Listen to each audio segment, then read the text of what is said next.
ಚಿತ್ರಕ್ಕೆ ಸಂಬಂಧಪಟ್ಟಂಥ ಕಲಾವಿದರು, ತಂತ್ರಜ್ಞರು ಇದೀರಿ ಅಂತ ಭಾವಿಸ್ತೇನೆ. ನಮ್ಮ ರವಿ ಇದ್ದಾರೆ. ಈ ಕಾರ್ಯಕ್ರಮಕ್ಕೆ ಮೊದಲಿಗೆ ಸಂಬಂಧಪಟ್ಟ ಪ್ರತಿಯೊಬ್ಬರಿಗೂ ಶುಭ ಕೋರಲಿಕ್ಕೆ ಇಷ್ಟಪಡ್ತೇನೆ. ಇಲ್ಲಿ ನಾನು ಈ ಚಿತ್ರವನ್ನು ನಾನು ನೋಡಿಲ್ಲ, ಚಿತ್ರದ ಬಗ್ಗೆ ಗೊತ್ತಿಲ್ಲ. ಆದರೆ ಚಿತ್ರದ ಈ ಜಾಹೀರಾತು ಚಿತ್ರಿಕೆಗಳನ್ನು ನೋಡಿದಾಗ ಇದು ಒಂದು ಹೊಸಬರ ಪ್ರಯತ್ನ. ಬಹುಶಃ ತಂದೆ ಮತ್ತು ಮಕ್ಕಳ ನಡುವಿನ ಸಂಬಂಧವನ್ನು ಕುರಿತದ್ದು. ಯಾಕೆಂದರೆ ಶೀರ್ಷಿಕೆಯಲ್ಲೇ ತಂದೆ ಇದೆ ಅನ್ನುವಂಥ ಒಂದು ಊಹೆಯನ್ನು ಟ್ರೈಲರ್ ಬಿಟ್ಕೊಡುತ್ತೆ. ಅದರ ಜೊತೆಗೆ ಅನೇಕ ಕೌಟುಂಬಿಕ ವಿಚಾರಗಳು ಇರುವ ಹಾಗಿದೆ. ಹೊಸದಾಗಿ ಚಿತ್ರ ಮಾಡುವ ಸಾಹಸ ಕಾಣಿಸುತ್ತೆ.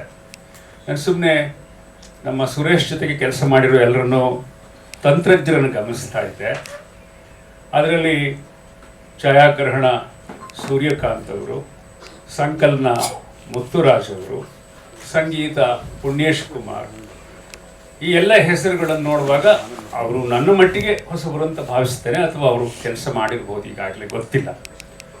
ಹೊಸಬರನ್ನು ನೋಡಿದಾಗ ಭರವಸೆ ಹುಟ್ಟುತ್ತೆ, ಆತಂಕನೂ ಆಗುತ್ತೆ. ಭರವಸೆ ಯಾಕೆ ಅಂದರೆ ಹೊಸಬರು ಮಾತ್ರ ಹೊಸದಾಗಿ ಏನಾದರೂ ಯೋಚನೆ ಮಾಡಿರ್ತಾರೆ, ಹೊಸ ಪ್ರಯತ್ನ ಮಾಡಿರ್ತಾರೆ. ಅವರೇ ಚಿತ್ರರಂಗವನ್ನು ಕಾಪಾಡ್ಕೊಂಡು ಬಂದಿರೋದು. ಅನೇಕ ಚಿತ್ರಗಳು ಪ್ರತಿ ವರ್ಷ ಬರೋವು, ಗೆಲ್ಲಲಿ ಸೋಲ್ಲಿ ಉದ್ಯಮವನ್ನು ನಡೆಸ್ತಿರವೇ ಇಂಥ ಅನೇಕ ಹೊಸಬರ ಪ್ರಯತ್ನಗಳು. ಆತಂಕ ಯಾಕೆಂದರೆ ಇವತ್ತಿನ ಮಾರುಕಟ್ಟೆಯ ಪ್ರವಾಹದಲ್ಲಿ ಈ ಕಿರಿಯರು ಮಾಡಿದಂತಹ ಸಾಹಸ, ಏನಾದರೂ ತೊಂದರೆ ಆದರೆ ಹೇಗಪ್ಪ ಅನ್ನುವಂಥದ್ದು. ನಾನು ಒಂದು ಸಿನಿಮಾ ಶಾಲೆ ನಡೆಸುವವನಾಗಿ ಪ್ರತಿನಿತ್ಯ ನನ್ನ ವಿದ್ಯಾರ್ಥಿಗಳು ಟ್ರೈಲರು, ಟೀಸರು, ಹೊಸ ಚಿತ್ರದ ಪ್ರಯತ್ನ, ಸ್ಕ್ರಿಪ್ಟ್ ರೀಡಿಂಗ್ ಮಾಡ್ತಾನೇ ಇರ್ತಾರೆ. ಆಗೆಲ್ಲ ಒಂದು ಚಿಕ್ಕ ಆತಂಕ ಆಗುತ್ತೆ. ಈ ಮಹಾಪ್ರವಾಹದಲ್ಲಿ ಕೆಲವರು ನಿಲ್ತಾರೆ, ಕೆಲವರು ಗೆಲ್ತಾರೆ ಅನ್ನುವಂಥದ್ದು. ಆದರೆ ಯಾರಿಗೂ ಸಿನಿಮಾ ಮಾಡಿಬಿಡಿ ಅಂತ ಹೇಳೋ ಪ್ರಶ್ನೆ ಇಲ್ಲವೇ ಇಲ್ಲ. ಒಂದು ಪ್ರಜಾಸತ್ತಾತ್ಮಕ ವ್ಯವಸ್ಥೆಯಲ್ಲಿ ಚೆನ್ನಾಗಿ ಆಗಲಿ ಅಂತ ಹೇಳಬಹುದು. ಇನ್ನು ಸುರೇಶ್ ನನಗೆ ಕಳೆದ 30 ವರ್ಷಗಳಿಂದ ಕಲಾವಿದರಾಗಿ ಗೊತ್ತು. ನಮ್ಮ ವಠಾರದಲ್ಲಿ ಅವರು ವೀರಪ್ಪನ ಪಾತ್ರ ಮಾಡಿ ಜೂನಿಯರ್ ವೀರಪ್ಪನಾಗಿ, ಅಭಿನವ ವೀರಪ್ಪನಾಗಿ ಸಾಕಷ್ಟು ಪ್ರಸಿದ್ಧಿಯನ್ನು ವಠಾರ ಧಾರಾವಾಹಿಯಲ್ಲಿ ಪಡ್ಕೊಂಡಿದ್ದರು. ಆಗಲಿಂದ ನಮ್ಮ ಅನೇಕ ಧಾರಾವಾಹಿಗಳಲ್ಲಿ ಅವರು ಕೆಲಸ ಮಾಡಿದ್ದಾರೆ. ರಂಗಭೂಮಿ ನಟರು. ನಮ್ಮ ಹಳ್ಳಿಗೆ ಕೂಡ ನಾಟಕಗಳನ್ನು ತಂದು ಪ್ರಯೋಗ ಮಾಡಿದ್ದಾರೆ. ಹೀಗೆ ರಂಗಭೂಮಿ, ಚಲನಚಿತ್ರ, ಕಿರುತೆರೆ ಮೂರೂ ಕಡೆ ಕೆಲಸ ಮಾಡಿರುವಂತಹ ಈ ಗೆಳೆಯ ಖಂಡಿತ ತನ್ನ ವೃತ್ತಿ ಜೀವನದ ಅನುಭವವನ್ನು ಇಲ್ಲಿ ಧಾರೆ ಎರೆದಿರ್ತಾರೆ ಅನ್ನೋ ನಂಬಿಕೆ ನನ್ನದು. ಜೊತೆಗೆ ಹರೀಶ್, ನಾನು ಬಲ್ಲಂಥ ಒಳ್ಳೆಯ ಕಥೆಗಾರ ಮಿತ್ರ. ಅವರು ಚೆನ್ನಾಗಿ ಸ್ಕ್ರಿಪ್ಟ್ ಬರೀತಾರೆ. ನನಗೂ ಕೆಲವು ಸಂಚಿಕೆಗಳಿಗೆ ಅವರು ಬರೆದಿದ್ದುಂಟು. ಹೀಗಾಗಿ ಹೊಸಬರ ಈ ತಂಡಕ್ಕೆ ಅತ್ಯಂತ ಪ್ರೀತಿಯಿಂದ ಹೃದಯ ತುಂಬಿ ನಿಮಗೆ ಶುಭವಾಗಲಿ. ಮಾರುಕಟ್ಟೆಯ ಎಚ್ಚರವನ್ನಿಟ್ಟುಕೊಂಡು ಚಿತ್ರವನ್ನು ಬಿಡುಗಡೆ ಮಾಡಿ ಮುಂದಿನ ತಿಂಗಳು ಜನರ ಮುಂದೆ ಹೋಗುತ್ತೆ. ಕನ್ನಡಿಗರಿಗೆ ಚಿತ್ರವನ್ನು ಕಾಪಾಡಲಿ ಅಂತ ಹೇಳಿ ಆಶಿಸ್ತೇನೆ. ನಮಸ್ಕಾರ. ಇರುವಂತಹ ಒಂದು ಕುಟುಂಬ ಇದ್ದರೆ ಆ ಕುಟುಂಬದ ಒಟ್ಟಾರೆ ಆಶಯ ಜೋಬ್ ತುಂಬೋದಲ್ಲ, ಮನಸ್ಸು ತುಂಬೋದು. ಆ ಮನಸ್ಸು ತುಂಬುವ ಕೆಲಸವನ್ನು ಮಾಡುವಾಗ ಮನೆ ತುಂಬಿರಬೇಕಾಗ್ತದೆ. ಹೊಟ್ಟೆಗಿಟ್ಟಿಲ್ದಿದ್ರು ಜುಟ್ಟಿಗೆ ಮಲ್ಲಿಗೆ ಹೂವು ಅಂತ ಹೇಳ್ತೀವಿ ನಾವು. ಆದರೆ ಜುಟ್ಟಿಗೆ ಮಲ್ಲಿಗೆ ಹೂವು ಇಟ್ಕೊಂಡಾಗ ಮಾತ್ರ ಆ ಸುಗಂಧ ಗೊತ್ತಾಗೋದು. ನಮ್ಮಲ್ಲಿ ಬಹಳಷ್ಟು ಜನ ಹೊಟ್ಟೆಗೆ ತಿಂದರೆ ಎಲ್ಲ ಆಗುತ್ತೆ ಅಂದ್ಕೊಳ್ತಾರೆ. ಆದರೆ ಹೊಟ್ಟೆಗಿಂತ ಹೆಚ್ಚಾಗಿ ಹೃದಯಕ್ಕೆ, ಮನಸ್ಸಿಗೆ ಬೇಕೇ ಬೇಕಾಗಿರುವಂತಹ ಒಂದು ಸಂಸ್ಕಾರವನ್ನು ಈ ಎಲ್ಲ ಕಲೆಗಳು ಒಟ್ಟಾಗಿ ಕೊಡ್ತವೆ. ಅದರ ಸಮಗ್ರ ಕಲೆಗಳನ್ನು ಹೊಂದಿರುವಂತಹ ಒಂದು ಸಿನಿಮಾ ಇದೆಯಲ್ಲ, ಅದೊಂದು ಸಾಂಘಿಕ ಕಲೆ, ಎಲ್ಲರನ್ನ ಒಳಗೊಳ್ಳುವಂಥದ್ದು. ಎಲ್ಲರೂ ಅಲ್ಲಿ ಬಹಳ ಇಂಪಾರ್ಟೆಂಟ್. ಯಾರೂ ಮುಖ್ಯರಲ್ಲ, ಆದರೆ ಎಲ್ಲರೂ ಮುಖ್ಯರೇ. ಲೈಟ್ ಬಾಯು ಎಷ್ಟು ಮುಖ್ಯನೋ ನಿರ್ದೇಶಕನೂ ಅಷ್ಟೇ ಮುಖ್ಯ, ನಿರ್ಮಾಪಕನೂ ಅಷ್ಟೇ ಮುಖ್ಯ. ಹಾಗೇನೆ ನೀನು ಮುಖ್ಯ ಅಲ್ಲ ಅಂತಂದರೆ ಹೌದು, ನೀನು ಮುಖ್ಯ ಅಲ್ಲ, ನಾನೇ ಮುಖ್ಯ ಅಂತ ಹೇಳ್ಬೋದು. ಆದರೆ ಈ ಎಲ್ಲರೂ ಸೇರಿ ಮಾಡಿದಂತಹ ಒಂದು ಕಲಾಕೃತಿ, ಅದು ವ್ಯಾಪಾರವೋ ಅಥವಾ ಕಲೆಯೋ, ಇದನ್ನು ನಾವು ಪ್ರೇಕ್ಷಕರಿಗೆ ಬಿಡೋಣ. ಆದರೆ ಆತ್ಮಸಾಕ್ಷಿಯಾಗಿ ಒಂದು ಒಳ್ಳೆಯ ಕೆಲಸ ಮಾಡಲಿಕ್ಕೆ ಹೊರಟಿದ್ದೀವಿ ಅಂತ ಹೊರಟಂಥ ಒಂದು ತಂಡ ಇದೆಯಲ್ಲ, ಅದರ ನಿಜವಾದಂಥ ಬಲ ಯಾವುದು ಅಂದರೆ ಅದರ ಮನೋಬಲ, ದುಡ್ಡಿನ ಬಲ ಅಲ್ಲ. ಆ ಮನೋಬಲವನ್ನು ಸುರೇಶ ಮತ್ತು ಅವನ ಇಡೀ ತಂಡ ಇವತ್ತು ಸಾಕಾರಗೊಳಿಸಿದೆ. ನಿಮ್ಮ ಮುಂದೆ ಕ್ಷಮೆ ಇರಲಿ ತಂದೆ ಅಂತ ಅದನ್ನು ತಂದು ನಿಲ್ಲಿಸಿದೆ. ಕ್ಷಮೆ ಕೇಳಬೇಕಾಗಿಲ್ಲ. ಕಾರಣ ಯಾಕೆಂದರೆ ನಾವು ಮನಸ್ಸಾರೆ ಇದನ್ನು ಮಾಡಿದ್ದೇವೆ ಅನ್ನೋದನ್ನು ಈ ತಂಡ ಹೇಳ್ತಾ ಇದೆ. ಹೌದಾ ಅಲ್ವಾ? ಅಯ್ಯ ಇದು ಯಾಕೆ ಬಾ ಮಾಡಿದ್ವಿ ಅಂತ ಮಾಡಲಿಲ್ಲ. ಇದನ್ನು ಮಾಡಬೇಕು ನಾವು. ಇದನ್ನು ಮಾಡೋದ್ರಿಂದ ನಾವು ಒಂದು ಕಾರ್ಯವನ್ನು ಆ ಕಾರ್ಯಕ್ಷೇತ್ರದಲ್ಲಿ ಇರಬೇಕಾದಂತಹ ಕೆಲಸವನ್ನು ಮಾಡಿ ತೋರಿಸ್ತೇವೆ ಅನ್ನುವಂತಹ ಒಂದು ನಂಬಿಕೆಯ ಮೇಲೆ ಇದನ್ನು ಮಾಡಿದ್ದೆ. ಸುರೇಶ್ ನನಗೆ ಗೊತ್ತಿದ್ದ ಹಾಗೆ ಬಹಳ ಅದ್ಭುತವಾದ ನಟ, ಅದರ ಬಗ್ಗೆ ಎರಡನೇ ಮಾತಿಲ್ಲ. ಹಾಗೆಯೇ ಒಳ್ಳೆ ಸಂಘಟಕ. ಏನಾದರೂ ಒಂದು ಕೆಲಸ ತೊಗೊಂಡ್ರೆ ಅದನ್ನು ಪೂರ್ಣ ಪ್ರಮಾಣದಲ್ಲಿ ಎಲ್ಲ ಆ್ಯಂಗಲ್ಗಳಲ್ಲಿ ನೋಡಿ ಕೆಲಸ ಮಾಡ್ತಾನೆ. ಸೊ ಇಲ್ಲೂ ಕೂಡ ಆ ರೀತಿಯಲ್ಲೇ ಕೆಲಸ ಆಗಿರಬಹುದು ಅನ್ನುವ ನಂಬಿಕೆಯ ಮೇಲೆ ನಾನು ಸುರೇಶನ ಜೊತೆ ಮುಂದಿನ ಈ ರಿಲೀಸ್ ಅಂತ ಏನು ಕರೀತೇವೆ ಆ ದಿನಗಳಲ್ಲಿ ವ್ಯಾಪಾರ ಒತ್ತಟ್ಟಿಗೆ ಇಟ್ಕೊಳ್ಳಿ, ಆದರೆ ಜನರನ್ನು ಅಲ್ಲಿಗೆ ಕರೆದುಕೊಂಡು ಬರುವಂತಹ ಕೆಲಸವನ್ನು ಕೇವಲ ಸುರೇಶ ಮಾಡೋಕ್ಕಾಗಲ್ಲ, ಎಲ್ಲರೂ ಮಾಡಬೇಕಾಗುತ್ತೆ. ಪ್ರತಿಯೊಬ್ಬನೂ ಅದರಲ್ಲಿ ಕೈ ಜೋಡಿಸಬೇಕಾಗುತ್ತೆ. ಹಾಗಾದಾಗ ಮಾತ್ರ ಅದು ಒಂದು ಅರ್ಥದಲ್ಲಿ ಜನರಿಗೆ ಹತ್ತಿರವಾಗ್ತದೆ. ನಮ್ಮಲ್ಲಿ ಭಾಳಷ್ಟು ಜನಕ್ಕೆ ಏನು ಅನಿಸುತ್ತೆ ಅಂದರೆ ಅದು ಓಡುತ್ತೆ, ಅಯ್ಯೋ ಅವ್ರು ಬರ್ತಾರೆ ಅನೌನ್ಸ್ ಮಾಡಿಬಿಟ್ರೆ ಸಾಕು. ಈಗ ಆ ಥರ ಇಲ್ಲ. ನಾವೊಂದು ನಾಟಕ ಮಾಡಿದ್ರೆ ನಾವು ಪ್ರತಿಯೊಬ್ಬರಿಗೂ ಫೋನ್ ಮಾಡ್ತೀವಿ, ದಯವಿಟ್ಟು ಬನ್ನಿ ಸರ್ ನಾಟಕ ನೋಡಿ, ಯಾರನ್ನಾರು ಕರ್ಕೊಂಬನ್ನಿ ಸರ್ ಇನ್ನೊಬ್ಬರನ್ನ ಅಂತ ಕೇಳ್ತೀವಿ. ಕಾರಣ ಯಾಕೆಂದರೆ ಇನ್ನೂ ಒಬ್ಬ ಪ್ರೇಕ್ಷಕ ಬರ್ತಾನಲ್ಲ ನಮಗೆ ಅಂತ. ಅದೇ ಗತಿಯಲ್ಲಿ ಇಲ್ಲೂ ಕೂಡ ಮಾಡಬೇಕಾಗುತ್ತೆ. ಇವತ್ತಿನ ಸ್ಥಿತಿ ಆ ರೀತಿ ಇರೋದ್ರಿಂದ ನೀವು ಕೇವಲ ನಿಮ್ಮ ಸ್ನೇಹಿತರು, ಕುಟುಂಬ, ನಿಮ್ಮ ಇವರು ಅಷ್ಟೇ ಅಲ್ಲ, ನಿಮಗೆ ಗೊತ್ತಿಲ್ಲದವರನ್ನು ಅದರೊಳಗೆ ತುಂಬಿಸುವಂತಹ ಕೆಲಸವನ್ನು ಪ್ರೇಕ್ಷಕರಾಗಿ ಅವರಿಗೆ ಬೇಕಾದ್ದನ್ನು ಕೊಡುವಂತಹ ಕೆಲಸವನ್ನು ನೀವು ಸಹಭಾಗಿಗಳಾಗಿ ಇದನ್ನು ಮಾಡಬೇಕಾಗುತ್ತೆ. ಇದು ಬಹಳ ಮುಖ್ಯ ಇವತ್ತಿನ ವ್ಯವಸ್ಥೆ. ಈ ವ್ಯವಸ್ಥೆ ಇರೋದೇ ಹಾಗೆ. ಮೊದಲು 1970ನೇ ಇಸ್ವಿನಲ್ಲಿ ಕನ್ನಡ ಸಿನಿಮಾಗೆ ಥಿಯೇಟರ್ ಸಿಗಲ್ಲ ಅಂತ ಗಲಾಟೆ ಮಾಡಿದವ್ರು ನಾವು. 70ರಲ್ಲಿ ಏನು ಪರಿಸ್ಥಿತಿ ಇದೆಯೋ 2026ರಲ್ಲಿ ಕೂಡ ಅದೇ ರೀತಿಯ ಪರಿಸ್ಥಿತಿಯನ್ನು ನೋಡ್ತೇವೆ. ಕಾರಣ ಏನು? ಅದರ ಗಾತ್ರ ಬೇರೆ ಆಗಿರಬಹುದಷ್ಟೇ. ಆಗ ಬರ್ತಾ ಇದ್ದು ಕೇವಲ 70 ಸಿನಿಮಾದಲ್ಲಿ ಆಗ್ತಾ ಇದ್ದದ್ದು ಇವಾಗ ಬರ್ತಾ ಇರುವ 400 ಸಿನಿಮಾದಲ್ಲಿ ಏನಾಗ್ತಿದೆ. ವರ್ಷಕ್ಕೆ 400 ಸಿನಿಮಾ ಸೆನ್ಸಾರ್ ಆಗುತ್ತೆ. ಆ 400 ಸಿನಿಮಾದಲ್ಲಿ ಸುಮಾರು 200 ಸಿನಿಮಾ ಆಚೆ ಬರೋದಕ್ಕೆ ಪ್ರಯತ್ನ ಪಡುತ್ತೆ. ವಾರಕ್ಕೆ 4 ರಿಂದ 5 ಸಿನಿಮಾ ಬಿಡುಗಡೆ ಆಗುತ್ತೆ. 52 ವಾರಗಳು, ಒಂದೊಂದು ವಾರ 11 ಅಂತ ಬೇರೆ ಹೇಳ್ತಾರೆ. ಪಕ್ಕದಲ್ಲೇ ಕೂತಿದ್ದಾನೆ ಲೆಕ್ಕಾಧಿಕಾರಿ. ಸೊ ಹೀಗಾಗಿ ಒಟ್ಟಿನಲ್ಲಿ ಗಾತ್ರ ದೊಡ್ಡದಾಗ್ತಾ ಇದೆ. ಆ ಗಾತ್ರದ ಮಧ್ಯೆ ನಮ್ಮನ್ನು ನಾವು ಕೂಡಿಸ್ಬೇಕಾದ್ರೆ ನಿಜವಾಗಿಯೂ ನಾವು ಎಲ್ಲರೂ ಶ್ರಮ ಪಡಬೇಕಾಗತ್ತೆ. ಈ ಸಿನಿಮಾ ಮಾಡುವಾಗ ಯಾವ ರೀತಿ ಎಲ್ಲರೂ ಸೇರಿ ಕೆಲಸ ಮಾಡಿದ್ರು ಆ ರೀತಿಯ ಎಲ್ಲರೂ ಸೇರಿ ಸಿನಿಮಾವನ್ನು ಗೆಲ್ಲಿಸೋದಕ್ಕೂ ಪ್ರಯತ್ನ ಪಡಬೇಕಾಗತ್ತೆ. ನಮಗೆ ರವೀಂದ್ರ ಕಲಾಕ್ಷೇತ್ರನೋ ಅಥವಾ ರಂಗಶಂಕರನೋ ಹೊರಗಡೆ ಹೌಸ್ಫುಲ್ ಬೋರ್ಡ್ ಹಾಕಿದಾಗ ಎಲ್ಲರೂ ಬಂದು ಅದ್ರ ಪಕ್ಕದಲ್ಲಿ ನಿಂತ್ಕೊಂಡು ಫೋಟೋ ತಗೋತೀವಿ. ರಂಗಶಂಕರ ಹೌಸ್ಫುಲ್, ಅಯ್ಯೋ ಕಲಾಕ್ಷೇತ್ರ ಹೌಸ್ಫುಲ್ಲು ಅಂತ. ಹಾಗೆ ಥಿಯೇಟ್ರ್ನಲ್ಲಿ ಎಲ್ಲಿ ಥಿಯೇಟ್ರಲ್ಲಿ ರಿಲೀಸ್ ಆಗುತ್ತೋ ನೀವು ಒಬ್ಬೊಬ್ಬರು ಕೂಡ ಒಂದಷ್ಟು ಜನರ ಜೊತೆಯಲ್ಲಿ ನಿಂತ್ಕೊಂಡು ಫೋಟೋ ತೆಗೆಸ್ಕೊಂಡ್ರೆ ಆಗ ಅದು 100 ಆಗಿ 100, 1000 ಆಗಿ 1000, 10,000 ಆಗಿ ಲಕ್ಷ ಆಗ್ಬೋದು. ಹಾಗಾಗಲಿ ಅಂತ ಆಶಿಸ್ತೇನೆ. ಅದು ಬಹಳ ಮುಖ್ಯ ಅನ್ನೋ ಮಾತನ್ನು ಇಲ್ಲಿ ಹೇಳ್ತಾ, ಇವತ್ತಿನ ಪ್ರಾಯೋಗಿಕ ಚಿತ್ರಗಳೇನಿದೆ, ಯಾಕೆ ಎಲ್ಲರೂ ಲೋ ಬಡ್ಜೆಟಲ್ಲಿ ಇದ್ದಾರೆ, ಯಾರೂ ಹೈ ಬಡ್ಜೆಟ್ ಇಲ್ಲ. ಹೈ ಬಡ್ಜೆಟ್ಲಿರೋ ಸ್ಟಾರ್ಗಳು ಮಾತ್ರ. ಅದನ್ನು ನಿನ್ನೆ ಯಾರೋ ಸೆಮಿನಾರ್ನಲ್ಲಿ ಭಾಳ ಚೆನ್ನಾಗಿ ಹೇಳಿದ್ರು, ಕೆ ವಿ ಕೊಟ್ಟರು ಸ್ವಾಮಿ ಇವರಿಗೆ ಸ್ಟಾರ್ಗಿರಿಗಳನ್ನ ಅಂತ ಕೇಳಿದ್ರು. ಅಂದರೆ ಅವರೇ ಇಟ್ಕೊಂಡ್ಬಿಟ್ರು ಎಲ್ಲ ಸ್ಟಾರ್ಗಳನ್ನು, ಏನೇನೋ ಸ್ಟಾರ್ಗಳ ಹೆಸರುಗಳನ್ನ. ಆದರೆ ಅಣ್ಣ ಅವ್ರಿಗೆ ಆ ರೀತಿ ಯಾರೂ ಹೇಳಲೇ ಇಲ್ಲ. ಅವರಿಗೆ ಎಲ್ಲವನ್ನ ಜನ ಅಭಿಮಾನವಾಗಿ ಕೊಟ್ಟಿದ್ದು, ಅವರಾಗ ಅವ್ರು ಇಟ್ಕೊಂಡಿದ್ದಲ್ಲ. ಇಂತಹ ಸಮಯದಲ್ಲಿ ಇಂತಹ ಒಂದು ಮುನ್ನೆಲೆ, ಆದರೆ ಎಲ್ಲ ಜವಾಬ್ದಾರಿಯು ನಿಮ್ಮದೇ, ಈ ತಂಡದ್ದೇ. ನಾವು ಮೊದಲು ಹೇಳ್ತಾ ಇದ್ದೀವಿ, ಯಾವುದೋ ಡಿಸ್ಟ್ರಿಬ್ಯೂಟರ್ ಕೊಟ್ಬಿಟ್ರೆ ಅವ್ನು ಮಾಡ್ಕೋತಾನೆ ಅಂತ. ಮಾಡ್ಕೋತಾನೆ ಅಷ್ಟೇ ಅವನು. ಸೊ ಅದರಿಂದ ಅದನ್ನು ನೋಡ್ಕೋಬೇಕಾಗಿದ್ದು ನಿರ್ಮಾಪಕ, ನಿರ್ದೇಶಕ ಮತ್ತು ತಂಡದ ಕೆಲಸ ಆಗುತ್ತೆ. ಸೊ ಈ ಎಲ್ಲ ಒಂದು ರೀತಿಯ ಕ್ಷೋಭೆಯ ಸುತ್ತ ಇರುವಂತಹ ಈ ಕ್ಷಣಗಳಲ್ಲಿ, ಆ ಕ್ಷೋಭೆಯ ಕ್ಷಣಗಳಲ್ಲಿ ನಮಗೆ ಭಾಳ ಖುಷಿಯಾಗೋದು ಏನಪ್ಪ ಅಂತಂದರೆ, ಒಂದು ಅದ್ಭುತವಾದಂತಹ ಒಂದು ಕಲಾಕೃತಿಯ ಹಿಂದೆ ಒಂದು ಅನುಭವಿ ಮನಸ್ಸಿದೆ. ಆ ಅನುಭವಿ ಮನಸ್ಸಿನ ಜೊತೆಯಲ್ಲಿ ಒಂದು ಅನುಭವಿ ತಂಡ ಇದೆ. ಇವರೆಲ್ಲರೂ ಹೊಸಬ್ರಲ್ಲ ಅಣ್ಣ. ಎಷ್ಟು ಜನ ಅಲ್ಲಲ್ಲಿ ಕೆಲಸ ಮಾಡಿದ್ದಾರೆ, ಭಾಳಷ್ಟು ಕೆಲಸಗಳನ್ನ ಮಾಡಿದ್ದಾರೆ. ಆ ಎಲ್ಲ ಕೆಲಸಗಳನ್ನು ನಾವು ನೋಡ್ದಂಗೆ ಐ ಥಿಂಕ್ ಮಂಜುನಾಥ ಹೆಗ್ಡೆ ಬಂದಿದ್ದಾನ, ಅವನು ಕಳಿಸ್ಬಿಟ್ಟಿದೆಯಲ್ಲ ಮೇಲಿಗೆ, ಅದಕ್ಕೆ ಬಂದಿದ್ದ ಸಿನಿಮಾದಲ್ಲಿ ಕಳಿಸ್ಬಿಟ್ಟಿದ್ದಾನೆ, ಅದರಿಂದ ಅವನೆಲ್ಲ ಬಂದಿಲ್ವೇನೋ. ಅಲ್ಲ, ಒಟ್ಟಿನಲ್ಲಿ ಅವನು ಫಸ್ಟ್ ಶಿವಮೊಗ್ಗದಲ್ಲಿ ಬಂದಾಗ ನನ್ನ ಸೀರಿಯಲಲ್ಲಿ ಮೊದಲು ಮಾಡಿದ್ದರು ಮಂಜುನಾಥ ಹೆಗ್ಡೆ. ಅಂದರೆ ನಿರಂತರವಾಗಿ ಅಂದಿನಿಂದ ಸುಮಾರು 26-28 ವರ್ಷಗಳ ಹಿಂದಿನಿಂದ ನಿರಂತರವಾಗಿ ಕೆಲಸ ಮಾಡ್ತಾ ಬಂದಿರುವವರೇ ಎಲ್ಲರೂ. ಅಮ್ಮನ ಪಾತ್ರ ಮಾಡಿರೋರು ಕೂಡ ಪ್ರತಿಯೊಬ್ಬರು. ಸೊ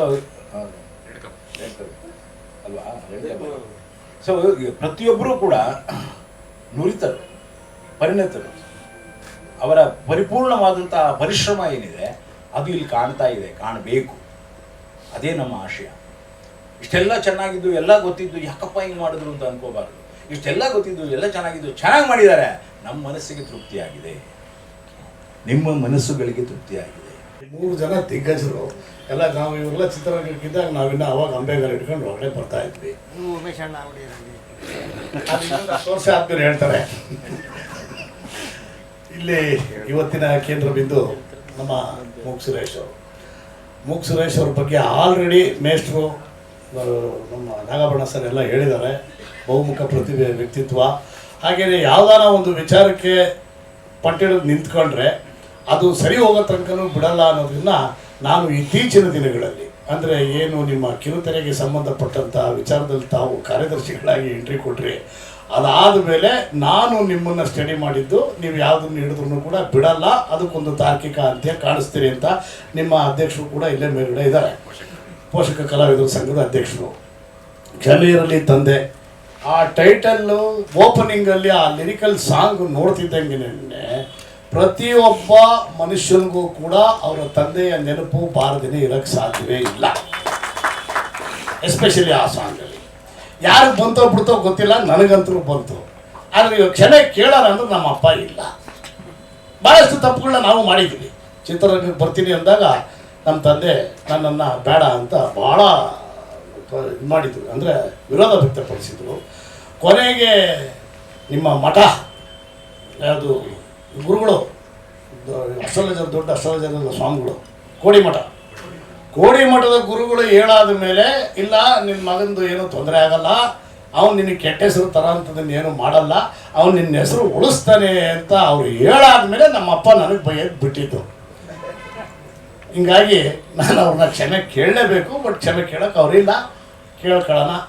ಆದರೆ ದಯಮಾಡಿ ನಾನು ಹೇಳ್ತೀನಿ, ಇಂಥ ಒಂದು ಎಕ್ಸ್ಪೆರಿಮೆಂಟಲ್ ಮೂವಿಗಳನ್ನು ಭರಣ ಸರ್ ಹೇಳ್ದಂಗೆ ನಾವುಗಳು ಅಷ್ಟೇ ಅಲ್ಲ, ಚಿತ್ರಮಂದಿರ ತುಂಬಿದೆ ಅಂತ ಪಕ್ಕದಲ್ಲಿ ಇದ್ಕೊಂಡು ಫೋಟೋ ತೆಗೆಸ್ಕೊಳ್ಳೋದಲ್ಲ, ಪ್ರತಿಯೊಬ್ಬರು ಬರಬೇಕು. ಪ್ರಾಯಶಃ ನಾನು ಒಂದು ಆ ಶೀರ್ಷಿಕೆಯನ್ನು ನೋಡಿ, ಟೀಸರ್ನ ನೋಡಿ, ಸಾಂಗ್ನ ನೋಡಾದ್ಮೇಲೆ, ಲಿರಿಕಲ್ ಸಾಂಗ್ನ ನೋಡಾದ್ಮೇಲೆ ನನಗನ್ಸಿದ್ದು, ಯಾವುದೇ ತಪ್ಪು ಮಾಡತಕ್ಕಂಥ ಮಕ್ಕಳು ಹುಟ್ಟಿದ್ರೂ ಕೂಡ ಅವರು ಬದುಕಿದ್ದಾಗಲೇ ಅವ್ರ ಥರ ನಡ್ಕೊಂಡು ಜೀವನ ಮಾಡಿಕೊಂಡು ಅವ್ರ ಸಾವನ್ನು ಸಂತೋಷವಾಗಿ ಕಳೀಲಿಕ್ಕೆ ಅವಕಾಶ ಮಾಡಿಕೊಡಿ.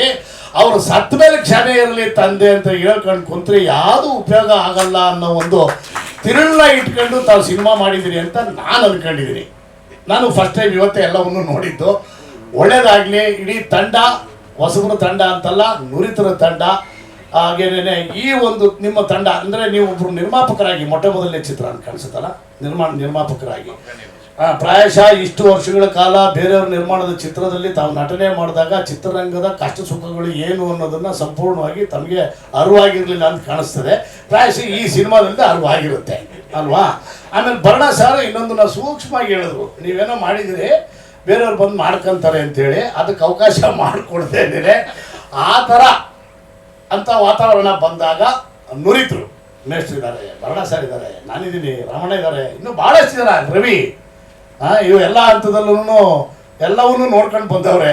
ಸೊ ಈ ಥರದವರೆಲ್ಲ ಇದ್ದಾಗ ಇಂಥ ಸಂದರ್ಭದಲ್ಲಿ ದಯಮಾಡಿ ನೋಡಿಕೊಂಡು ಆಮೇಲೆ ಈಗ 8-10 ಸಿನಿಮಾಗಳು ರಿಲೀಸ್ ಆಗುವಾಗ ದಯವಿಟ್ಟು ಸಿನಿಮಾಗಳನ್ನ ಮಾಡಬೇಡ್ರಿ. ಭರಣ ಸರ್ 4-8 ಅಂದರು. ಇಲ್ಲ, ಈ ಒಂದು 5-6 ವಾರದ ಕೆಳಗಡೆ ವೆಂಕಟೇಶ್ 11 ಸಿನಿಮಾ ಆಯಿತಾ.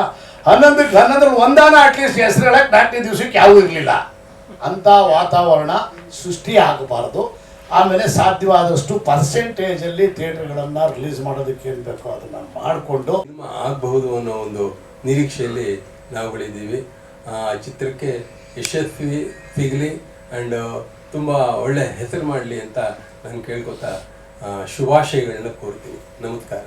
ನಮ್ಮ ಮನೇಲಿ ನನ್ನ ಮಗ ಅವರು ಅವ್ನು ಮಾಡೋದೇ ಇಲ್ಲ ಅಂತಿದ್ದ. ನಮ್ಮ ಮನೆಯವ್ರು ಬಲವಂತ ಮಾಡಿ ಇದೊಂದು ಸಿನಿಮಾ ಮಾಡಿಬಿಡಪ್ಪ, ಅಪ್ಪ ಮಾಡ್ತಾ ಇದ್ದಾರೆ ಸಿನಿಮಾ ಮಾಡೋ ಅಂತ ಹೇಳಿ ಕೊನೆಗೆ ಮಾಡಿಸ. ಅವನು 15 ಸಿನಿಮಾ ಮಾಡಿ ಯಾಕೋ ಒಂದು ಸ್ವಲ್ಪ ಉದಾಸೀನ ಅಲ್ಲ, ಬೇಸರದಲ್ಲಿದ್ದ, ನಾನು ಮಾಡಲ್ಲ ಇನ್ಮೇಲೆ ಅಂತ ಅಂದ್ಬಿಟ್ಟು. ಸೊ ಅವನಿಗೆ ಹೇಳಿ ಅವನು ಹುರಿದುಂಬಿಸಿ ಪ್ರಾರಂಭದಲ್ಲಿ ಅವನು ಆಸಕ್ತಿನೇ ವಹಿಸಲಿಲ್ಲ. ಕೊನೆಗೆ ಸಿನಿಮಾ ಪ್ರಾರಂಭ ಆಗ್ತಾ ಆಗ್ತಾ ಎಲ್ಲರೂ, ಇಡೀ ಕುಟುಂಬದಲ್ಲಿ ಎಲ್ಲರೂ ಭಾಗವಹಿಸಿದ್ರು. ನೀನು ಯಾಕೆ ಮನೇಲಿರೋ ದುಡ್ಡು FD ಎಲ್ಲ ತೆಗೆದುಬಿಟ್ಟು ನೀನು ಖರ್ಚು ಮಾಡ್ತಿದ್ಯಾ ಅಂತ ಅವ್ರು ಏನು ಕೇಳಲಿಲ್ಲ. 10 ಲಕ್ಷ 15 ಲಕ್ಷ 20 ಲಕ್ಷದವರೆಗೂ ಬಂತು. ದುಡ್ಡೆಲ್ಲ ಖರ್ಚಾಯ್ತು FDನಲ್ಲಿ ಇಟ್ಟಿದ್ದೆಲ್ಲ. ಯಾಕೆ ಇಷ್ಟು ವರ್ಷ ಕಷ್ಟಪಟ್ಟಿದ್ದ ದುಡ್ಡನ್ನು ಇಟ್ಟಲ್ಲ, ಅದನ್ನು ಯಾಕೆ ತೆಗೆದ್ರಿ ಅಂತ ಅವ್ರು ಕೇಳಿಲ್ಲ. ನಮ್ಮ ಯಜಮಾನ್ರು ಏನೋ ಗಂಭೀರವಾದಂಥ ಒಂದು ಪ್ರಯತ್ನವನ್ನು ಮಾಡ್ತಾ ಇದ್ದಾರೆ. ಯಾಕೆಂದ್ರೆ ಇಷ್ಟು ವರ್ಷಗಳವರು ಇಡೀ ರಂಗಭೂಮಿಲಿ ದೇಶ ಎಲ್ಲ ತಿರುಗಿದ್ರು, ಫಾರಿನ್ಗೆ ಹೋದ್ರು, ಎಲ್ಲ ಮಾಡಿದ್ರು, ಪುಕ್ಕಟ್ಟೆ ನಾಟಕ ಮಾಡ್ಕೊಂಡು ಬಂದರು, ಹಗಲು ರಾತ್ರಿ ಆರೋಗ್ಯ ಕಳ್ಕೊಂಡು ಇಷ್ಟು ಆಸಕ್ತಿಯಿಂದ ಒಂದು ಕಥಾವಸ್ತುನ ಇಟ್ಕೊಂಡು ಕಲಾವಿದರನ್ನ ಆಯ್ಕೆ ಮಾಡಿ ಇಷ್ಟು ಸೀರಿಯಸ್ ಆಗಿ ಕೆಲಸ ಮಾಡ್ತಾ ಇದ್ದಾರೆ. ಅದರಿಂದ ನಾವು ಅವ್ರಿಗೆ ಬೆಂಬಲಿಸಬೇಕು ಅನ್ನೋ ರೀತಿಯಲ್ಲಿ ನನ್ನ ಹೆಂಡತಿ, ನನ್ನ ಮಗ ಎಲ್ಲರೂ ಕೂಡ ನನ್ನ ಜೊತೆ ಕೈ ಜೋಡಿಸಿದ್ರು. ಅದರಿಂದ ಜೊತೆಗೆ ಸ್ನೇಹಿತರುಗಳು ಕೂಡ ನನ್ನ ಕೈ ಜೋಡಿಸಿದ್ರು. ಭಾಳ ಆಸಕ್ತಿಯಿಂದ ಫಾಸ್ಟಾಗಿ ಕೆಲಸ ಮಾಡಿದ್ರು. ನಾವು ಯಾವತ್ತೂ ಲೇಟ್ ನೈಟ್ ಕೆಲಸ ಮಾಡೋದಿಲ್ಲ ಸಿನಿಮಾಗಳಲ್ಲಿ. ನನ್ನ ಸಿನಿಮಾದಲ್ಲಿ 8 ಗಂಟೆಗೆ ಸ್ಟಾರ್ಟ್ ಮಾಡ್ತೀವಿ, ಯಾವತ್ತೋ ಒಂದಿನ 5:30ಗೆ ಸ್ಟಾರ್ಟ್ ತೆಗಿದ್ವಿ, ಅಷ್ಟೇ ಬಿಟ್ಟರೆ ಬೇಗ ಮುಗಿಸಿ ಭಾಳ ಅಚ್ಚುಕಟ್ಟಾಗಿ ಹೆಚ್ಚಿಗೆ ದುರುಪಯೋಗ ಪಡಿಸ್ಕೊಳ್ಳೋದಂಗೆ ಸಮಯ ಮತ್ತು ಹಣವನ್ನು ಎಷ್ಟು ಬೇಕೋ ಅಷ್ಟು ಖರ್ಚು ಮಾಡಿ. ಎಲ್ಲೋ 1-2-3 ಕಡೆ ನಾವು ತಿಳ್ಕೊಳ್ಳೋಕ್ಕೋಸ್ಕರ ಎಲ್ಲೋ ಒಂದು ಕಡೆ ಟ್ರೈನಿಂಗ್ ಹೋದಾಗ ಫೀಸ್ ಕೊಡ್ತೀವಲ್ಲ, ಆ ಥರ ಆಯಿತು. ನಾನು ಡೈರೆಕ್ಷನ್ ಕಲ್ತ್ಕೊಂಡಾಗ ಆಯಿತು, ದುಡ್ಡು ಕೊಟ್ಟು ನನ್ನ ದುಡ್ಡು ನಾನೇ ಖರ್ಚು ಮಾಡಿ ಡೈರೆಕ್ಷನ್ ಕಲ್ತ್ಕೊಂಡಾಗ ಆಯಿತು. ಈ ಒಳಗೆ ಹೋಗಿದ ಮೇಲೆ ಬರೀ ನಟನಾಗಿ ನಾನು ಏನು ತಿಳ್ಕೊಂಡಿದ್ದೋ, ರಂಗಭೂಮಿಲಿ ನಾನು ಏನು ತಿಳ್ಕೊಂಡಿದ್ದೋ, ಅದಕ್ಕಿಂತ ಹೆಚ್ಚಾಗಿ ಸಿನಿಮಾ ಒಳಗಡೆ ನಿರ್ಮಾಣ ಮಾಡುವಾಗ, ನಿರ್ದೇಶನ ಮಾಡುವಾಗ, ಈ ಫಿಲಮ್ ಮೇಕಿಂಗಲ್ಲಿ ಏನೇನು ಬರುತ್ತೆ, ಏನೇನು ಆಗುತ್ತೆ, ಏನೇನು ಆಗಲ್ಲ, ಸಾಧ್ಯತೆ ಅಸಾಧ್ಯಗಳನ್ನೆಲ್ಲವನ್ನು ನಾನು ಮನಗಂಡು ಅದನ್ನು ಒಂದು ಸ್ವಲ್ಪ ಮಟ್ಟಿಗೆ ಎಲ್ಲನೂ ತಿಳ್ಕೊಂಡೆ. ನಿಜವಾಗಲೂ ನನಗೆ ಹಣ ಸಿಕ್ಕಿದ್ರೆ ಬೇರೆಯವ್ರ ಹಣ ಮಾಡೋಕ್ಕೆ ಇಷ್ಟ, ಬೇರೆಯವ್ರ ಹಣನ ತಗೊಂಡು ನಾನು ಸಿನಿಮಾ ಮಾಡೋಕ್ಕೆ, ಅದು ನಾನು ಗೆದ್ದ ಮೇಲೆ ಮಾಡೋಣ. ಬೇಕಾದ್ರೆ ಅಕಸ್ಮಾತ್ ಬಂದರೆ ಕೂತು ಅದನ್ನು ಮಾಡ್ಬೋದು. ಆದರೆ ನನಗೆ ಹಣ ಸಿಕ್ಕರೆ ಇನ್ನೊಂದು ಸಿನಿಮಾ ಮಾಡಬೇಕು ಅಂತ ನನಗೂ ಆಸೆ. ಇನ್ನೊಂದು ಸಿನಿಮಾ ಮಾಡಬೇಕು, ಇನ್ನೊಂದು ಸಿನಿಮಾ, ನನ್ನ ಕಾಂಟ್ರಿಬ್ಯೂಷನ್. ಸಿನಿಮಾ ಕ್ಷೇತ್ರದಲ್ಲಿ ಇಷ್ಟು ವರ್ಷ ಕೆಲಸ ಮಾಡಿದ್ದೀನಿ, ನನಗೆ ಹೆಸರು ಕೊಟ್ಟಿದೆ, ಜನ ಎಲ್ಲ ಮಾತಾಡಿಸ್ತಾರೆ, ಬೆಂತಡ್ತಾರೆ. ಆ ಒಂದು ನನ್ನನ್ನು ಖುಷಿಯಿಂದ ಮಾತಾಡ್ಸೋದು, ಕಲಾವಿದನಾಗಿ ಮಾತಾಡ್ಸೋದ್ರಿಂದ ನಮ್ಮ ಆಯಸ್ಸು ಹೆಚ್ಚುತ್ತೆ, ಆರೋಗ್ಯ ವೃದ್ಧಿಸುತ್ತೆ. ಇದೆಲ್ಲ ನಾನು ಲವಲವಿಕೆಯಿಂದ ಇರ್ತೀವಿ. ಎಷ್ಟು ವರ್ಷ ಆದರೂ ನಾವು ಲವಲವಿಕೆಯಿಂದ ಇರ್ತೀವಿ, ಕಲಾವಿದರಾಗಿ ಇರುವಂಥವ್ರು ಸದಾ ಚಟುವಟಿಕೆಯಲ್ಲಿ ಇರ್ತೀವಿ. ಈ ಒಂದು ಸೌಭಾಗ್ಯನ ಇನ್ಯಾವ ಕ್ಷೇತ್ರದಲ್ಲಿ ಕೊಡುತ್ತೋ ಗೊತ್ತಿಲ್ಲ ನನಗೆ. ಈ ಕ್ಷೇತ್ರದಲ್ಲಿ ನನಗೆ ಕೊಟ್ಟಿದೆ. ಎಲ್ಲ ನೋವುಗಳನ್ನು ಮರಿತೀನಿ, ಎಲ್ಲ ಒತ್ತಡವನ್ನು ನಾನು ಬದಿಗೊತ್ತು ಕೆಲಸ ಮಾಡ್ತೀನಿ. ಅಷ್ಟು ಖುಷಿ ರಂಗಭೂಮಿಯಲ್ಲಿ ಸಿಗುವಂಥ ಖುಷಿ ಬೇರೊಂದಿಲ್ಲ. ಕಿರುತೆರೆ ಮತ್ತು ಸಿನಿಮಾ ಅದು ಇನ್ನೂ ಉನ್ನತ ಮಟ್ಟದ್ದು. ಇಷ್ಟೆಲ್ಲ ಕೊಟ್ಟಿದೆ. ನಂದೊಂದು ಪ್ರಯತ್ನ ಮಾಡಿದ್ದೀನಿ. ನಾನು ಕೇಳ್ಕೊಳ್ಳೋದಿಷ್ಟೇ, ನಮ್ಮ ಸ್ನೇಹಿತರು ಸಾರ್ ಏನು ಹೇಳಿದ್ರು ಅದೇ ರೀತಿ ನಾನು ಕೇಳ್ಕೊತೀನಿ. ಪ್ರತಿಯೊಬ್ಬರು ಇದರಲ್ಲಿ ನನ್ನ ಜೊತೆ ಕೈ ಜೋಡಿಸಿರುವಂಥವ್ರು 10 ಜನನ ಮಿನಿಮಮ್, ಒಂದು ಕನಿಷ್ಠ 10 ಜನದಿಂದ 20 ಜನನ ಚಿತ್ರಮಂದಿರಕ್ಕೆ ಕರ್ಕೊಂಬನ್ನಿ. ಚಿತ್ರವನ್ನು ನಾವು ಬಲವಂತವಾಗಿ ಓಡಿಸುವಂಥದ್ದಲ್ಲ, ಒಳ್ಳೆ ಚಿತ್ರ ಮಾಡಿದ್ದೀವಿ ಅಂತ ನನ್ನ ಘಂಟಾಘೋಷವಾಗಿ ಆತ್ಮಸಾಕ್ಷಿಯಾಗಿ ಹೇಳುವಂಥ ಶಕ್ತಿ ನನಗಿದೆ. ಯಾಕೆ ಅಂತಂದರೆ ನಾನು ಕುಳಿತಂಥ ಸಿನಿಮಾ ಪೂರ್ತಿ ನೋಡುವಾಗ ಎಲ್ಲ ತಂತ್ರಜ್ಞರಲ್ಲಿ ಗೊತ್ತಾಗ ಜೂರೀಸ್ ಕೂಡ ಹೇಳಿದ್ರು ಒಳ್ಳೆ ಚಿತ್ರ ಮಾಡಿದ್ರಿ, ಆದರೆ ನಿಮಗಿಂತ ಉತ್ತಮವಾದ ಚಿತ್ರ ಅಂತ ನಾವು ಗೊತ್ತಿಲ್ಲ, ಇನ್ನೂ ಒಂದು ಒಳ್ಳೆ ಚಿತ್ರವನ್ನು ಅವರು ಗೆಲ್ಲಿಸಿ ಕಳಿಸಿ. ನಾನು ಅದ್ರ ಬಗ್ಗೆನೂ ನಾನು ಕಾಮೆಂಟ್ ಮಾಡೋದಿಲ್ಲ. ನನ್ನ ಚಿತ್ರ ಚೆನ್ನಾಗಿ ಮಾಡಿದ್ವಿ, ನಮ್ಮ ಪ್ರಯತ್ನಕ್ಕೆ ತಕ್ಕಂತೆ ಚೆನ್ನಾಗಿ ಮಾಡಿದ್ವಿ ಅಂತ ನಾನು ಹೇಳೋಕ್ಕೆ ಇಷ್ಟಪಡ್ತೀನಿ. ಹಾಗಾಗಿ ಎಲ್ಲರೂ ಕೂಡ ಸೇರಿ ಈ ಚಿತ್ರವನ್ನು ಗೆಲ್ಲಿಸೋಣ. ನಿಮ್ಮೆಲ್ಲರ ಪ್ರಯತ್ನ ನನ್ನ ಪ್ರಯತ್ನ, ನನ್ನ ಪ್ರಯತ್ನ ನಿಮ್ಮ ಪ್ರಯತ್ನ ಅಂತ ನಾನು ಹೇಳೋಕ್ಕೆ ಇಷ್ಟಪಡ್ತೀನಿ. ಚಿತ್ರಮಂದಿರವನ್ನು ತುಂಬಿಸುವಂಥ ಕೆಲಸವನ್ನು ಮಾಡೋಣ. ನಾನು ಈ ಬೆಂಗಳೂರು ಅಷ್ಟೇ ಇಲ್ಲ, ತುಮಕೂರಲ್ಲಿ, ಹುಬ್ಳಿನಲ್ಲಿ, ಶಿವಮೊಗ್ಗದಲ್ಲಿ ಎಲ್ಲ ಕಡೆ ಏನೇನು ಸ್ನೇಹಿತರಿದ್ದಾರೆ ಅವ್ರಿಗೆಲ್ಲ ಫೋನ್ ಹಾಯಿಸಿ ಫೋನಲ್ಲಿ ಭಾಳ ಕೇಳ್ಕೊಂಡಿದ್ದೀನಿ. ಅವರೆಲ್ಲರೂ ಸೇರಿ ಗುರುವೇ ನಿಮ್ಮ ಸಿನಿಮಾ ನಮ್ಮ ಊರಿನಲ್ಲಿ ಬಿಡುಗಡೆ ಆದರೆ ಮಿನಿಮಮ್ ಒಂದು ವಾರದವರೆಗೂ ಮಿನಿಮಮ್ ಒಂದು 20ರಿಂದ 40 ಜನನ ಥಿಯೇಟ್ರಿಗೆ ಕರ್ಕೊಂಬರೋ ಜವಾಬ್ದಾರಿ ನಮ್ಮದು ಅಂತ ಎಲ್ಲ ಗೆಳೆಯರು ಹೇಳಿದ್ದಾರೆ. ಕೆಲವರು 50-100 ಜನನ ಕರ್ಕೊಂಬರೋಂಥ ಜವಾಬ್ದಾರಿ ನಮ್ಮದು ಅಂತ ಹೇಳಿದ್ದಾರೆ. ಎಲ್ಲ ಕಡೆನೂ ಬೆಂಗಳೂರಲ್ಲ, ಕರ್ನಾಟಕದ ಎಲ್ಲ ಕಡೆ ತಿರುಗಾಡ್ಕೊಂಡು ಬಂದಿದ್ದೀನಿ. ಎಲ್ಲರೂ ಹೇಳಿದ್ದಾರೆ, ನೋಡೋಣ, ಪ್ರಯತ್ನ ಮಾಡೋಣ. ಒಂದು ಆಸೆ, ದುಡ್ಡು ಮಾಡಬೇಕು ಅಂತ ಆಸೆ ಇಲ್ಲ, ಚಿತ್ರವನ್ನು ಗೆಲ್ಲಿಸ್ಬೇಕು ಅನ್ನೋ ಆಸೆ. ಗೆದ್ರೆ ಅದು ತಾನಾಗೆ ದುಡ್ಡು ಬರುತ್ತೆ, ಇನ್ನೊಂದು ಚಿತ್ರ ಮಾಡೋಕ್ಕೆ ನಮಗೂ ಅಂತ ಅವಕಾಶ ಸಿಗುತ್ತೆ ಅಂತ ನಾನು ಹೇಳಿ ನಮಗೆಲ್ಲ ಮಾತಾಡೋಕ್ಕೆ ಅವಕಾಶ ಮಾಡಿಕೊಟ್ಟ ನಿಮಗೆ ಒಂದಿಸ್ತಾ ನಾನು ಮಾತನ್ನು ಮುಗಿಸ್ತೀನಿ. ಹಿರಿಯರು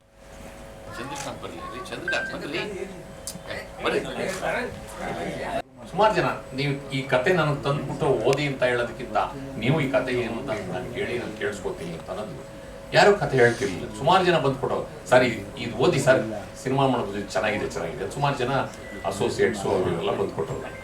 ಹೀಗಿರುವಾಗ ನಮ್ಮ ಸ್ನೇಹಿತರು ಬಂದರು, ಸರ್ ಅದು ಕತೆ ಕೇಳಿ ಚೆನ್ನಾಗಿದೆ ಅಂದ್ಬಿಟ್ಟು ನೀವು ಕೇಳ್ಕೊಂಡು ನನಗೆ ಹೇಳಿ, ಆಮೇಲೆ ಅವ್ರು ಕರೆಯೋದು ಬೇಡ, ಯಾಕೆಂದ್ರೆ ನೀವು ಹೇಳಿದ್ಮೇಲೆ ಅದು ಚೆನ್ನಾಗಿದೆ ಅಂತಂದ್ರೆ ಅವ್ರನ್ನ ಕರೆಯೋಣ, ಅವರ ವರ್ಷನ್ ಏನಿದೆ ಅಂತ ನಾನು ಕೇಳಿಕೊಂಡು ಆಮೇಲೆ ಡಿಸೈಡ್ ಮಾಡ್ತೀನಿ ಅಂತ. 2-3 ಸಲ ಆ ಕತೆ ಕೇಳಿದ್ಮೇಲೆ ಅವ್ರೊಂದ್ಸರಿ ಹೇಳಿದ್ರು, ನಂತರ ಇವ್ರೊಂದ್ಸರಿ ಹೇಳಿದ್ಮೇಲೆ ಮತ್ತಿರ್ಗ ಅವ್ರ ಹತ್ರ ಮತ್ತಿರ್ಗ ರಿಪೀಟ್ ಮಾಡಿಸ್ಕೊಂಡು ಮತ್ತೆ ನಾನು ಕತೆ ಓದೋಕ್ಕೆ ಶುರು ಮಾಡಿದೆ. ಒಂದು 10 ಬಾರಿ ಆ ಕತೆ ಓದಿರ್ಬೇಕು. ಕತೆ ಓದಿದ್ಮೇಲೆ ಈ ಸಿನಿಮಾ ನಾನು ಮಾಡ್ಬೋದು ಅಂತ ನನಗನ್ನಿಸ್ತು.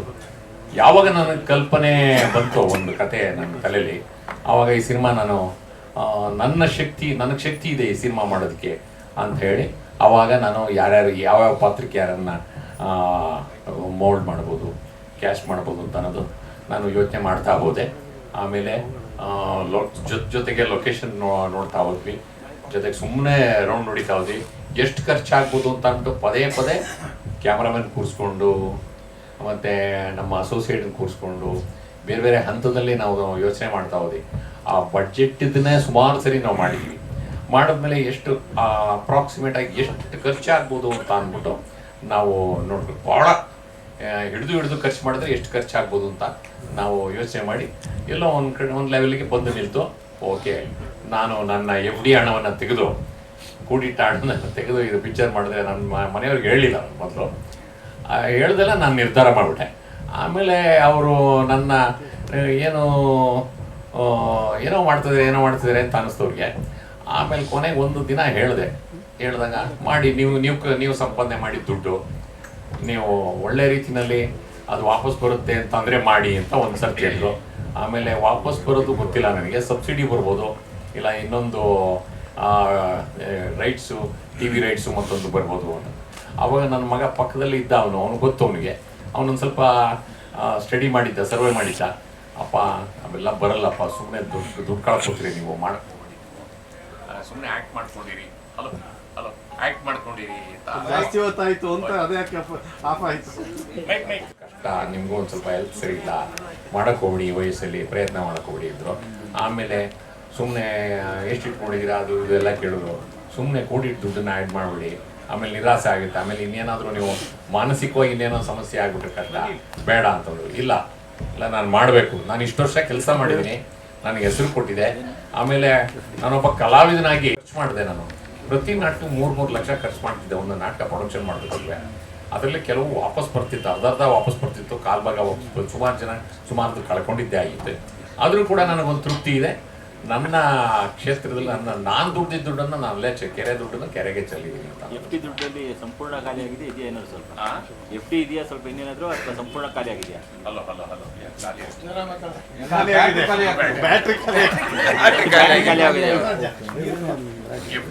ಇಷ್ಟೊಂದು ಸೀರಿಯಸ್ ಆಗಿ ಕೆಲಸ ಮಾಡ್ತೀನಿ ಅಂತ ಗೊತ್ತೇ ಇಲ್ಲ ನನಗೆ. ಏನು ಇಷ್ಟು ರೆಸ್ಟ್ಲೆಸ್ ಆಗಿ ಕೆಲಸ ಮಾಡ್ತೀರಿ. ಆಮೇಲೆ ಒಂಥರ ಭಾಳ ಖುಷಿ ಕೊಡ್ತಾ ಇತ್ತು. ಅದೊಂಥರ ಹೊಸ ಅನುಭವ. ನಿರ್ದೇಶನ ಮಾಡುವಂಥದ್ದು, ನಿರ್ಮಾಣ ಮಾಡುವಂಥದ್ದು ಇದೆಯಲ್ಲ, ಎರಡೂ ಕಡೆ. ಪ್ರಾರಂಭದಲ್ಲಿ ಇವರು ನಿರ್ಮಾಣ ಹಂತದಲ್ಲಿ ನನ್ನ ಮಗ ಮತ್ತು ನಮ್ಮ ಮಿಸಸ್ಸು ಇನ್ವಾಲ್ವ್ ಆಗಿರಲಿಲ್ಲ. ಆಮೇಲೆ ಪೇಮೆಂಟ್ ಡಿಸ್ಟ್ರಿಬ್ಯೂಷನ್ಸು ಮತ್ತು ಲೆಕ್ಕ ಹಾಕೋದು ಮತ್ತೊಂದರಲ್ಲೆಲ್ಲ ಅವರು ಜೊತೆಗೆ ಅವ್ರು ಕೆಲಸ ಮಾಡಿದ್ರು. ನನಗೊಂದು ಸ್ವಲ್ಪ ಭಾರ ಕೈ ಹಾಕ್ತಿತ್ತು. ಎಷ್ಟು ದಿನ ಶೂಟಿಂಗ್ ಮಾಡಿದ್ರಿ ಸರ್? 18 ದಿನ ಕೆಲಸ ಮಾಡಿದ್ವಿ. 18 ದಿನದಲ್ಲಿ 1 ದಿನ ಮಾತ್ರ ರಾತ್ರಿ 2 ಗಂಟೆವರೆಗೂ ಮಾಡಬೇಕು ಅಂತಿದ್ವಿ. ನನಗೆ ಅನ್ನಿಸ್ತು, ನಾನೊಬ್ಬ ಕಲಾವಿದನಾಗಿ ನಾನು 2 ಗಂಟೆ ರಾತ್ರಿ, 3 ಗಂಟೆ ರಾತ್ರಿ, ಬೆಳಗ್ಗೆವರೆಗೂ ಕೆಲಸ ಮಾಡಿದ್ದೀನಿ. ಆಮೇಲೆ ಇಡೀ ತಂಡ ನೆಕ್ಸ್ಟ್ ಡೇ ಮತ್ತೆ ಕೆಲಸ ಮಾಡಬೇಕು, ಕಷ್ಟ ಆಗುತ್ತೆ, ಬೇಡ ಒಂದಿನ ಹೆಚ್ಚಾದರೂ ಪರವಾಗಿಲ್ಲ, ಆ ಕೆಲಸನ ಇನ್ನೊಂದು ದಿನ ಮಾಡ್ಕೊಳ್ಳೋಣ ಅಂತ 11 ಗಂಟೆಗೆ ಮುಗಿಸ್ಬಿಟ್ಟು. ಸರ್, ಬೆಂಗಳೂರಿನಲ್ಲಿ ಒಂದು ಮನೆ ಬಾಡಿಗೆಗೆ ತೊಗೊಂಡಿದ್ವಿ. ಅದಾದಮೇಲೆ ತುಮಕೂರಲ್ಲಿ ಒಂದು ತೋಟ, ಆಮೇಲೆ ಕೆರೆ, ರಸ್ತೆಗಳು, ಬಸ್ ಒಳಗೆ, ಆಮೇಲೆ ಬಸ್ ಸ್ಟ್ಯಾಂಡ್. ನಮಗೆ ಬಸ್ ಸ್ಟ್ಯಾಂಡ್ ಅಂತಂದರೆ ಎಲ್ಲರೂ ತುಂಬ ಹೆದರಿಸ್ಬಿಟ್ರು, ಬಸ್ ಸ್ಟ್ಯಾಂಡಲ್ಲಿ ಪರ್ಮಿಷನ್ ಸಿಗಲ್ಲ, ಅದು ಸಿಗಲ್ಲ, ಇದು ಕೊನೆಗೆ ಗೌರ್ಮೆಂಟ್ ಬಸ್ ಸ್ಟ್ಯಾಂಡ್ ಬೇಡ ಅಂದ್ಬಿಟ್ಟು ಪ್ರೈವೇಟ್ ಬಸ್ ಸ್ಟ್ಯಾಂಡ್ಗೆ ಹೋದಾಗ 4-5 ಜನ ಓನರ್ಸು ಅವರೇ ನಿಂತ್ಕೊಂಡು ಒಂದು 50 ಬಸ್ಸು ಓಡಾಟೋದು, ಹೋಗೋದು ಬರೋದು, ಅದೆಲ್ಲ 3 hours ಇದು ನೋಡಿ. ಆಮೇಲೆ ಒಂದು ಹಾಗೆ ಬಂದಾಗ ಇನ್ನೊಬ್ರು ಯಾರೋ ಒಬ್ರು ಬಸ್ ಓನರು, ಅವ್ರದ್ದು 15 ಬಸ್ ಇದೆಯಂತೆ. ಸರ್ ನೀವು 1 ಪೈಸಾ ಕೊಡ್ಬಿಡಿ, ತುಮಕೂರಿಂದ ಕುಣಿಗಲ್ವರೆಗೂ ನಿಮ್ಗೆ ಎಷ್ಟೊತ್ತು ಬೇಕು ಅಷ್ಟು ಶೂಟ್ ಮಾಡ್ಕೊಡಿ ಅಂತ ಒಂದು ಬಸ್ ಕೊಟ್ಬಿಟ್ಟಿದ್ರು. ಜನ ಹತ್ತುತ್ತಾ ಇದ್ರು, ಇಳಿತಾ ಇದ್ರು. ಬಸ್ ಒಳಗೆ ನಾವು ಶೂಟಿಂಗ್ ಮಾಡಿದ್ವಿ, ಸುಮಾರು 3/4 ದಿನ ಬಸ್ ಒಳಗೆ ಶೂಟಿಂಗ್ ಮಾಡಿದ್ವಿ. ಓವರಾಲ್ ಬಜೆಟ್ ಎಷ್ಟಾಯ್ತು ಸರ್ ನಿಮಗೆ? ಸರ್ ಬಡ್ಜೆಟ್ಟು ಅದು ನಾನು ಹೇಳೋದಕ್ಕೆ ಇಷ್ಟ ಇಲ್ಲ ಸರ್, ಬೇಡ ಅನಿಸ್ತಾ ಇದೆ. ಆಗಿದೆ ಸ್ವಲ್ಪ ಮೂಲ ಕತೆ ಸಾರಿ ಶೋ.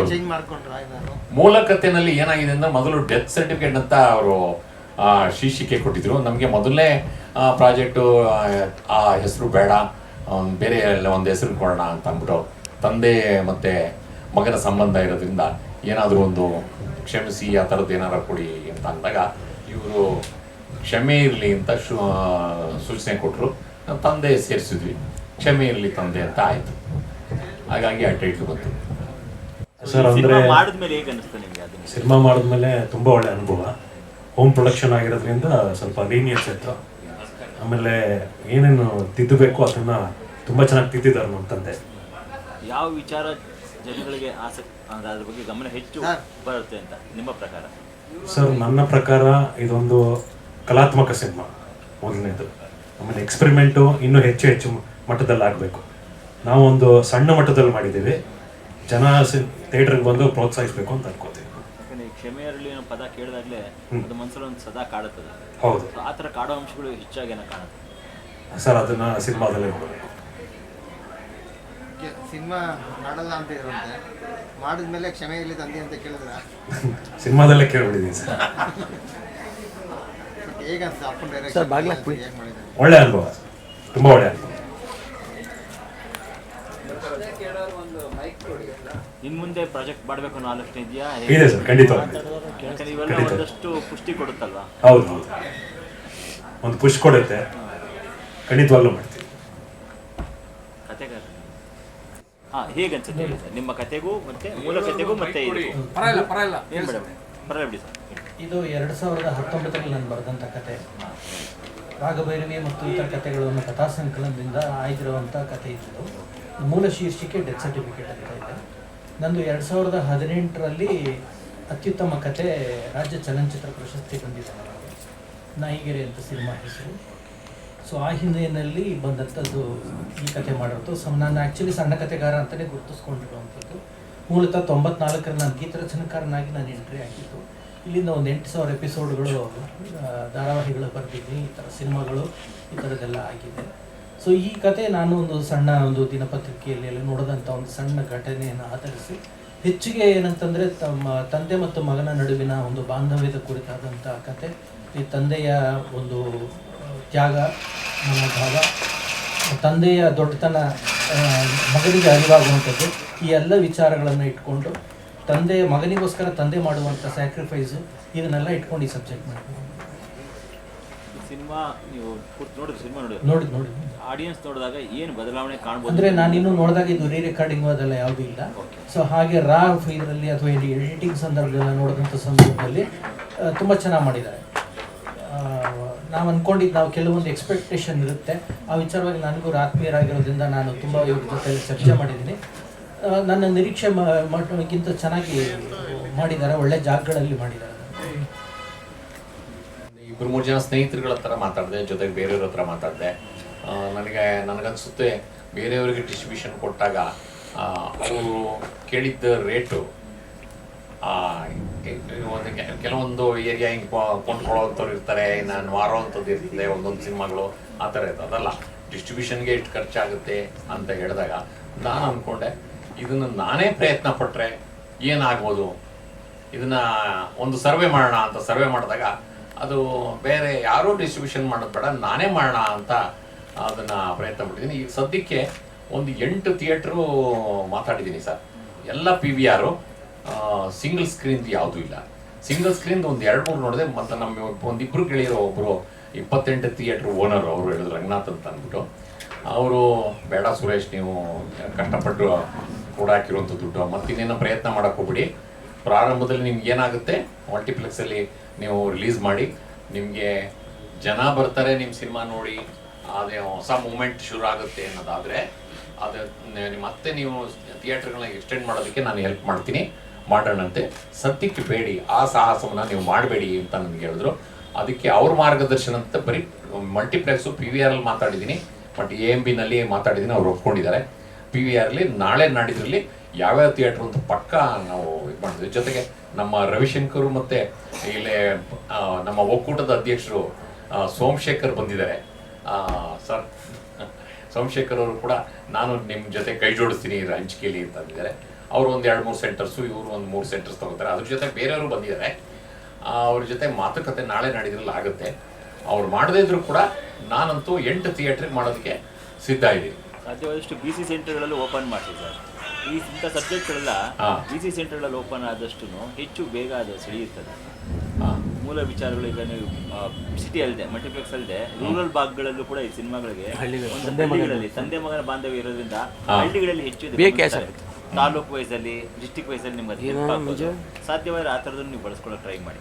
ನೋಡಿದೆ ಶೇರಿಂಗಲ್ಲಿ ಕೆಲವು ಥಿಯೇಟ್ರು ಬರ್ತಿದ್ದು ಅವ್ರು ಮುಂದೆ ಬಾಯ್ ಬಿಟ್ಟು ಹೇಳ್ತಾ ಇಲ್ಲ ಶೇರಿಂಗ್ ಮಾಡ್ತೀವಿ ಅಂತ ಅಂದ್ಬಿಟ್ಟು. ಉಮೇಶ್ ಬಣಕರ್ ಅಂತ ಅವ್ರನ್ನ ಇದು ಮಾಡಿ ಕೇಳ್ತೀನಿ ನೋಡೋಣ. ಶೇರಿಂಗಲ್ಲಿ ಬಂದರೆ ನಾನು 100% ಅಲ್ಲಿ ಬಿಡುಗಡೆ ಮಾಡೋದಕ್ಕೆ ನಾನು ಸಿದ್ಧ ಇದ್ದೀನಿ. ಆದರೆ ಶೇರಿಂಗಲ್ಲಿ ಯಾರೂ ಬರ್ತಾ ಇಲ್ಲ, ಲಕ್ಷಾಂತರ ರೂಪಾಯಿ ಬಾಡಿಗೆ ಕೇಳ್ತಾ ಇದ್ದಾರೆ, ಕಷ್ಟ ಆಗುತ್ತೆ ಅದು. ಅವ್ರು ನೀವು ಬರಲಿಲ್ಲ, ನೀವು ಒಂದು ಸೀನಲ್ಲಿ ಪಾತ್ರ ಮಾಡಿದಿರಲ್ಲ, ನೀವು ಯಾಕೆ ಕಲ್ಪನೆ